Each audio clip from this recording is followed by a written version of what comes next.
The images are unbelievable. We are now starting to get a look at the damage left behind by Thursday night's tornadoes. Oh, war zone. Walking through here, this is terrible. In Indian Lake, the community is trying to pick up the pieces, and they are vowing to rebuild. This is going to be a long-term recovery here. This Indian Lake community will come back. And that's the message I got from everybody. We will be back. It's not just the deadly tornadoes that hit Logan County. They're also cleaning up in Delaware County. We was down in the basement, and all of a sudden the house starts shaking, and you'd hear it sound like the roof went off. We have team coverage from crews all over the area. ABC 6 News at 5 starts with this breaking news alert. A war zone, like a bomb went off. Apocalyptic, some of the phrases and words being used to try and capture the devastation left behind after a tornado tears through Logan County. These aerial photos give you a sense of the destruction at Indian Lake. Once quiet neighborhoods, now nothing but mangled steel, wood, and piles of debris. Now we'll look at the moment that the tornado hit. You see it in the distance, lit by the nearly continuous lightning. National Weather Service now confirming this was an EF3 tornado. So far, there are 6 confirmed tornadoes across Ohio. Along with that EF3 in Logan County, there's also an EF2 that hit Crawford and Richland counties. And EF1 tornadoes confirmed for Licking, Mercer, Auglaize, and Hancock counties. Now, as crews assess the damage and search efforts continue, we know that the storms are being blamed for killing 3 people. Mary Rutan Health in Logan County tells us they have treated 26 people for injuries. We have a lot to unpack here tonight. We have our entire team of reporters covering every angle for you. Let's start with Chief Meteorologist Marshall McPeak, busy last night and has spent the day around the Indian Lake area today. Marshall, what have you seen so far? You know, the descriptions that you've been talking about, apocalyptic and devastating, these are good descriptors of what's happening out here. Take a look behind me. This is a house that is just on the edge of Orchard Island. The huge trees from the point are down. The crews are here working on roofs around the region, putting on the blue tarps, trying to protect, in some cases, what's left of some of these homes. This has been a devastating storm. The numbers are still not quite in yet. We don't know how many homes were damaged. Even just here in Orchard Island, there are several homes that were obliterated. There are dozens and dozens of others with what may be devastating damage to where they can't be saved. Others, you can put some tarps on the roof and move forward. The community is coming together here, and they're working together to feed each other and to try to find homes and housing for anyone who's been displaced. First responders have been busy all day trying to at least help people get in and out of the area safely. So it has been a very busy day out here. We've seen a lot of damage. The governor was out here earlier today. He too has seen a lot of this damage. Our Steve Levine is in Russell's Point tonight and was able to talk to the governor earlier today. Steve, what did he have to say? Marshall, the governor took a tour around Russell's Point and Orchard Island, and let me show you some of the devastation he saw. Look right behind me. You can see this home. Trees toppled on top of the roof. There are power lines down. There is debris everywhere. The governor wrapping up a briefing with reporters about an hour ago after taking that vehicle tour, looking at all the damage. This is just some of the destruction that DeWine and state and local leaders saw in Lakeview. Homes and businesses flattened. Pieces of homes scattered across Indian Lake. Authorities telling us after several searches in Lakeview and Orchard Island, everyone has been accounted for, and the death toll from the storms stands at 3. The governor says plans already underway to get people who lost homes, property, and valuables back on their feet. It's not lost on any of us that the summer season is almost here. So we're going to continue to work with local officials from the governor's office. Silence was held for those who lost their lives in the deadly tornadoes earlier today with the governor. Logan County officials say the road to recovery from the community will be long, but they're confident Indian Lake will bounce back. Governor already saying plans are in place for financial assistance, both state and federally. But we asked about a timeline, and they say there's no timeline set up. So victims who lost homes, who lost property, still do not know when they can begin applying for this funds or where they can get a check. But Marshall, right now the focus is on this: cleaning up the debris, cleaning up the trees, cleaning up the siding, the debris all over this community. That's their focus tonight, Marshall. Steve, thank you very much. This is a situation where, as a homeowner, you stop and you look at your house and you say, where do I begin? Because in some cases, the damage is strewn across the block. We've been looking at this damage today with the National Weather Service. They've been out here checking the damage because that's what they do to determine how strong the tornado was. And during the daytime today, they've been working on multiple tornadoes in the same way. And it's really difficult to look at because it's clear that lots of people's lives have been turned upside down. Brandon Peliquin is part of the team assessing damage in the Indian Lake area.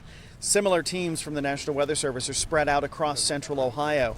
Twisted trees, mangled power poles, obliterated trailers all provide clues about the strength and size of the storm. There's a very real human element to it, to see the devastation and to see the people's lives and how they've been affected by this tornado. Combined with radar data, the team will determine how long the storm was on the ground and its exact path. Then they can assign an enhanced Fujita rating to the tornado. The information is important to the climatological record, but the job itself can take a toll. And I can tell you that there's been some tears in my eyes along the process, and there's probably more tears to come later on.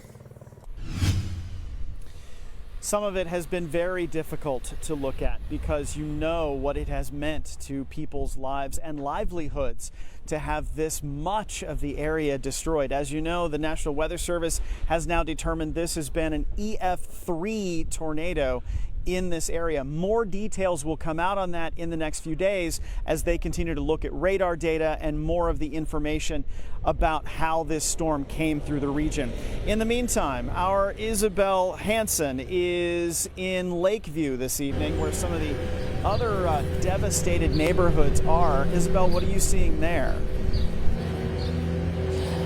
Marshall, it's absolutely shocking to see the damage online, on social media, and in the news. But when you're here and see everything with your own eyes, it's hard to put into words how heartbreaking it is to see people's lives and homes flipped upside down and to know that people lost their lives here last night.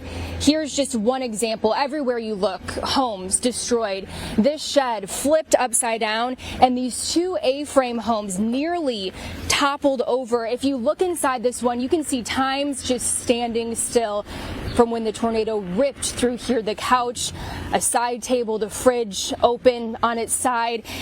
And then if we bring you over to the other side of the home, I want to show you the doors. Neighbors tell me that a big group of them worked together to rescue people who were inside this home. They describe them as screaming, begging for help in those moments. They say they used everything that they could, a crowbar, an axe, even these poles that came off from the home during the tornado. And they say the door just was sealed shut. They could not get them out for some time, but after about 30 minutes, they rescued four people from these two A-frames and a few pets. One man described to me how he went back into the home's bathroom to get a dog out. It was so scared, it was limp. It was a big dog too. I had to get it out of the bathroom and carry it pretty much through the house while it's trying to dig itself in the debris the whole time. But everyone was pretty much scared, through most of the night. After getting people out of these homes, they say they went to several homes in their immediate neighborhood to bust down the doors and to rescue people. They say that thankfully a few people were only injured here. No one in their immediate neighborhood died. They tell me that they've been going door to door today, checking on each other, and right now what they really need, as you can imagine, is emotional support. Marshall. Isabel, thank you. The emotional support is vital in this area right now because as people are trying to figure out what to do next, they need all the support they can get. This was not the only area that was affected by tornadoes last night. So far, we've confirmed at least 6 tornadoes around Ohio. Some of the devastation is also happening, or damage is happening, in Delaware County. And that's where Tom Bosco was during the daytime today. Cleanup underway in Delaware County, which fared much better than Logan County. There was no loss of life and no injuries here in Delaware County. A lot of property damage, though. This is Ron Brown's house here in Berlin Township. Take a look in his garage. That's his brand new pickup truck there. It's now holding up Ron's garage. The storm raged last night with roaring winds, spectacular lightning, and wicked hail. All the while, Ron Brown, his wife, and their 14-year-old lab huddled in a hallway. Ron had faith in the house. He built it. In '84, my dad and I built this house together. Man, did it hold up last night. When everything else was going astray, the house was steady. The garage took a beating, though, with his 3-month-old truck inside and a new washing machine in the truck bed. See it in the back of the truck? Oh, yeah. The worst of the storm in Delaware County was in Berlin Township. That's where the storm toppled power line towers, leading to hundreds of power outages. And it's where Berlin High School's baseball and softball fields got hammered. In the city of Delaware, trees lay on the campus and the buildings of the Methodist Seminary on US 23. Still, Ron Brown points out it could have been much, much worse. Yeah, it's just stuff. It's just stuff. We're very close to Berlin Middle School and Berlin High School, those in the Olentangy School District. Olentangy School District officials telling me there was damage at those schools, and they also say district-wide, there are about 7 schools that don't have power. Fortunately, it is Friday. They've got the weekend to kind of figure out and do some cleanup and decide whether or not there's going to be school on Monday. On your side in Berlin Township, I'm Tom Bosco, ABC 6 News. Thank you, Tom. Our team coverage continues shortly from the Indian Lake area and around central Ohio as the cleanup continues. We'll be back in a little bit. Thank you, Marshall. See you then. Focus turning now to helping the communities and families hit the hardest. Join ABC 6, Fox 28, and iHeart Columbus by scanning that QR code there on your screen, and you can support the American Red Cross Disaster Relief Fund. And together, we can be on the side of storm victims who need our help.